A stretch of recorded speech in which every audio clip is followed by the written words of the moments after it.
Hello বন্ধুরা, তোমরা সবাই কেমন আছো? অবশ্যই কমেন্ট করে জানিও। তো এই ছোট্ট মিনি ব্লগটা হচ্ছে আমাদের দোলযাত্রার মিনি ব্লগ।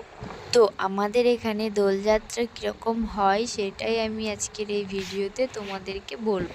তার আগে একটুখানি আমার ছেলেকে খাইয়ে ঘুম পাড়িয়ে দিই। তো দেখো, আমার ছেলে কিছুতেই ঘুমোবে না, দুষ্টুমি করছে, কারণ ও বুঝে গেছে যে আমার মা আমাকে রেখে কোথাও একটা যাবে। তারপরে আর কি অনেক কষ্টে ওকে ঘুম পাড়িয়ে, যেটা আমি দেখাতে পারিনি, তারপরে আমি একটুখানি খাওয়া দাওয়া করে রেডি হয়ে নিলাম যেখানে যাওয়ার জন্য। এবার বলি কীরকম কি হয়। এখানে হয় নেড়া পুরনো, যেখানে আগে ওই ঠাকুর পুজো হবে, তারপরে সবাই ওর নিচ থেকে গলে গলে যাবে, ওপরে আগুন জ্বলবে, যেটা আমি দেখাতে ভিডিও করতে পারিনি।